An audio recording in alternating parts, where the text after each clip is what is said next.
সাকিব, টসের যে ব্যাপারটা বললেন, আপনি এজ এ সিনিয়র প্লেয়ার এবং ইমিডিয়েট পাস্ট ক্যাপ্টেন, এটা আপনাদের আপনার কোনো ডিসকাশনের মধ্যে আপনার কোনো পার্ট থাকে কিনা, এটা একটা প্রশ্ন। আরেকটা হচ্ছে, ইজ ইট না, ইউর লাস্ট part থাকে টি20 না। World cup? লাস্ট কিনা যায় না, পৃথিবীতে যে কোনো সময় যে কোনো কিছু হওয়া সম্ভব। এটা তো ডিসাইড করবে আসলে ক্রিকেট বোর্ড। আমার নিজেরও পার্সোনাল কিছু ডিসিশন থাকতে পারে, বাট এগুলো আসলে এখনই এখানে ডিসকাস করার বিষয় না। এগুলো সময়ের সাথে সাথে হয়তো ডিসকাশন হতে পারে। আপনি যে বলেছিলেন 2025 চ্যাম্পিয়ন্স ট্রফি আপনার শেষ হবে, বিদায় নেবেন এরপর। না, বলেছিলাম যে তখন পর্যন্ত যে এটা চিন্তা তো চেঞ্জ হতেই পারে। তো ওরকম আসলে এগুলো নিয়ে আসলে আমি এখন খুব বেশি একটা চিন্তিত না। অনেক বড় গ্যাপ আছে এখন সামনে। নিজের উপরে রিফ্লেক্ট করা যাবে, দলের প্রয়োজনীয়তা রিফ্লেক্ট করা যাবে, বা যদি টিম মনে করে যে না আমার দরকার আছে, আমি যদি মনে করি যে আমার টিমের দরকার আছে, আমি ওইভাবে ডিজায়ার ফিল করতেছি, দেন মানে সবকিছু যদি সব ঠিকঠাক হয় দেন এটা খেলার বিষয়। না হলে এনজয় না করলে তো অবশ্যই খেলার বিষয় না। বাট এগুলো আসলে সময়ের ব্যাপার। এগুলো যেহেতু এখন বেশ বড় একটা গ্যাপ আছে, এরপরে টেস্ট ম্যাচই বেশি খেলা হবে, তো স্বাভাবিকভাবে ফোকাসটা ওইদিকে চলে যাবে। তো সময়ের উপরে ছেড়ে দেই, বা যখন সময় হবে সবাই সব জেনে যাবে। সাকিব ভাই, আপনি একটু আগে বলছিলেন যে ক্যাপ্টেন আর কোচ মিলে সিদ্ধান্ত নিয়েছিলেন টস হওয়ার পর কি সিদ্ধান্ত নেবেন এবং দুইজন স্পিনার নিয়ে আসা। আপনি দলের সব থেকে সিনিয়রতম ক্রিকেটার এবং অভিজ্ঞতা অবশ্যই বেশি, আপনার সাথে কি এই বিষয়গুলো নিয়ে কথা হয় না? আপনি তো উইকেট দেখা। বিষয়টা আসলে অভিজ্ঞতা সিনিয়র এগুলোর বিষয় না। এগুলো এখন যখন আপনার দলের একজন থাকবে, নেতা একজন থাকবে, একজন লিডার থাকবে, একজন ক্যাপ্টেন থাকবে, ডিসিশন তার।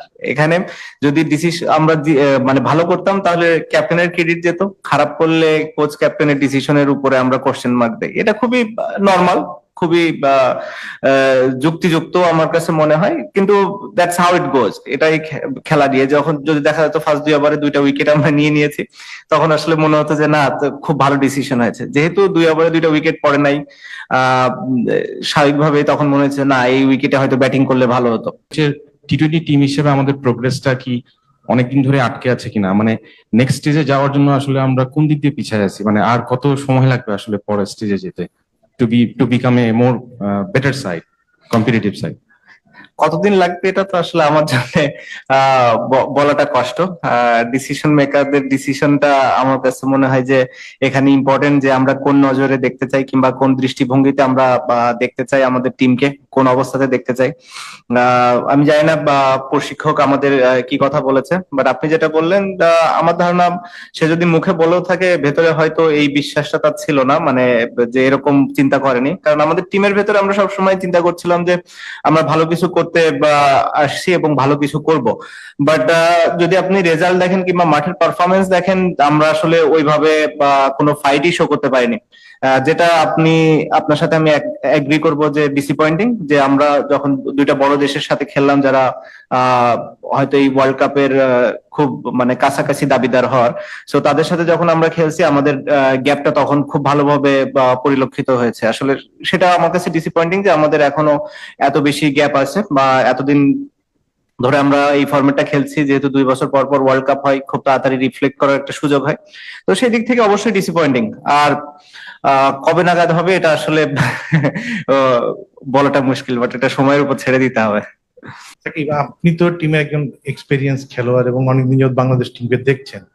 এবারে টুর্নামেন্টে ওভারঅল বাংলাদেশের পারফরমেন্স দেখে আপনার কি মনে হলো, কোথায় ল্যাকিংস আছে বা আমরা কোথায় আগাতে পারি regarding long preparation in USA?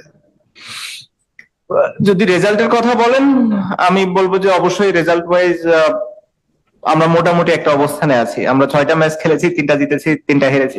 50% যদি ধরেন, সেই দিক থেকে খুব একটা খারাপ না। বাট মানে আমি যেটা ফিল করি, আমরা যখনই কোনো বড় টিমের সাথে যেভাবে করেছি, সাউথ আফ্রিকার সাথে আমরা যেভাবে ফাইট করেছিলাম, এই 2টা ম্যাচের একটা ম্যাচ যদি আমরা ওইভাবে ফাইট করতে পারতাম, আমার কাছে মনে হয় তখন আমাদের জন্য ওয়ার্ল্ড কাপটা অনেক ভালো সাকসেসফুল একটা ওয়ার্ল্ড কাপ হতো বলে আমার কাছে মনে হয়। ওই জায়গাটাতে একটু আমাদের আছে, স্পেশালি আপনি যদি বলেন এই সুপার 8-এর এই 2টা ম্যাচে আমরা যেভাবে আসলে প্রথম থেকে একটু পিছিয়ে ছিলাম, ওই জায়গাটা আসলে আমাদের জন্য একটু দুঃখজনক। টুর্নামেন্টে আসলে একটা কোশ্চেন মার্ক ঘুরে ফিরে আসছে, মানে এটা নিয়েই শেষ হচ্ছে ওদের টুর্নামেন্টটা আপনাদের, সেটা হলো ব্যাটিংটা। মানে এই দুর্দশাটা কাটলোই না একদম শুরু থেকে হ্যাঁ, আমি তো বললাম যে এটা হতাশাজনক। এটা একটা বড় রিজন হতে পারে যে ব্যাটসম্যান আসলে ল্যাকিংস অফ রানস ছিল, সো ওই কনফিডেন্সটা ছিল না যে যেভাবে এক্সপ্রেস করার দরকার। স্পেশালি এই মাঠে যে দুইটা ম্যাচ খেললাম আমরা, এই দুইটা ম্যাচে আমি ফিল করেছি যে 175 185 হচ্ছে মোটামুটি একটা স্কোর এখানে, মানে ফাইটিং টোটাল হয়। সো সেটার নিচে হলে আসলে ডিফিকাল্ট। সো সেই জায়গা থেকে আমরা অনেক শর্ট ছিলাম। আমরা আজকে টোটাল কত করছি? 148 করছি, আগের দিন 140 করছি। আগের দিনের পরে অ্যাটলিস্ট আজকে আমাদের আরো একটা ভালো অবস্থায় যাওয়া উচিত ছিল, যেহেতু আমরা জানি যে কি হচ্ছে, কোন টার্গেটে আমরা ব্যাটিং করছি। আমার কাছে মনে হয়েছে প্রথম থেকে আমরা ওই অবস্থাতেই যাইনি, যে যেখানে আমরা লিস্ট একটা চেষ্টা করছি এই জিনিসটা আমরা মানুষদেরকে বোঝাবো। তো ওই জায়গাটা আমার কাছে মনে হয় একটু দুঃখজনক। সাকিব, আপনার একটা বিষয় যে অনেকগুলো কথা চলে এসছে, তবু আমি একটু জানতে চাই যে বাংলাদেশ দল সাকসেস রেট যেটা বলছিলেন যে গ্রুপ পর্বে 4টা খেলে 3টা জয় এবং আরেকটা তো জয়ের কাছে যে হেরে যাওয়া, আর লাস্ট যে 2টা ম্যাচ খেলাম তাতে মনে হলো যে আমাদের, তুই বললেনও যে পার্থক্যটা বেসিক্যালি এই সাকসেসের পেছনের গল্পটা কি? আপনি আমরা যেটা গণমাধ্যম কর্মীরা রিয়েলাইজ করি যে এবারের বোলিং পারফরমেন্সটা মনে হচ্ছিল যে যে কোনো দলের মতোই, মানে আমরা যদি ওয়ার্ল্ড ক্লাস যেগুলো দল বলি, সেটা আপনি কতটা আপনি আপনার জায়গা থেকে কত ক্রেডিট দিবেন? পাশাপাশি আমাদের এই গ্যাপটা কি শুধু এখন মনে হচ্ছে যে ব্যাটসম্যানদের এই গ্যাপটা কাভার হলে হয়তো আমরা প্রায় কাছাকাছি ফাইট দিতে পারবো যে কোনো সময় যে কোনো দল? বোলিং এর বিষয়টা যেটা হচ্ছে যে আমরা যখন একটু সুবিধা পাই উইকেটের, তখন আমাদের টিম অনেক ভালো বোলিং অ্যাটাক, সেটা আমি মনে করি।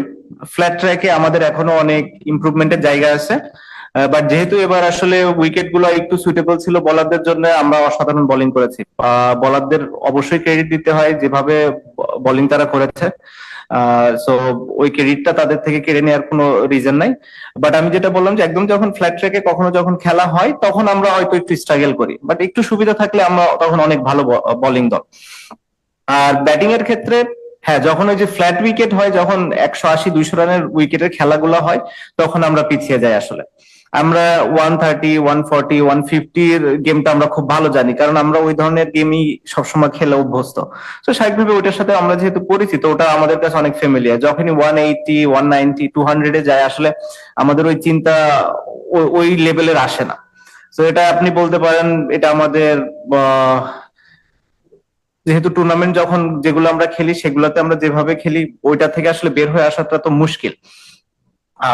কিন্তু এরকম যখন বড় স্টেজে খেলা হয়, আপনার 180 চেস করতে হবে। একটা টিম কোনোদিন বোলিং ইউনিট খারাপ করতেই পারে, সেদিন আপনার ব্যাটিং ইউনিটকে দাঁড়াতে হবে। যে জায়গাগুলোতে হয়তো আমরা ফেল করেছি। যেটা বললাম যে 140 150 খেলাটা আমরা খুব ভালো বুঝি। এখন আমাদের হয়তো এই জায়গাটাতে আর একটু ইমপ্রুভ করতে হবে, 170 180 খেলাটা কিভাবে খেলতে হয়। আমরা খুব বেশি হয়নি যে এরকম ম্যাচ আমরা চেস করেছি। ইভেন বিপিএলও যখন হয়, আসলে বিদেশিরা যখন করে দেয় হয়তো হয়। শুধু একটা ম্যাচ আমি দেখেছি এই বছরে, যখন এই রংপুরের সাথে কুমিল্লা জিতলো, লিটনার হৃদয় খুব ভালো ব্যাটিং করে আসলে 180 চেস করছিল। সো ওইটা বাদে আমি খুব বেশি একটা দেখিনি যে আমাদের লোকাল ব্যাটসম্যানরা আসলে চেস করে এরকম রান জেতাতে পারে। সো ওই জায়গাটাতে অবশ্যই আমাদের সবসময় একটা দুর্বলতা ছিল, এখনো আছে।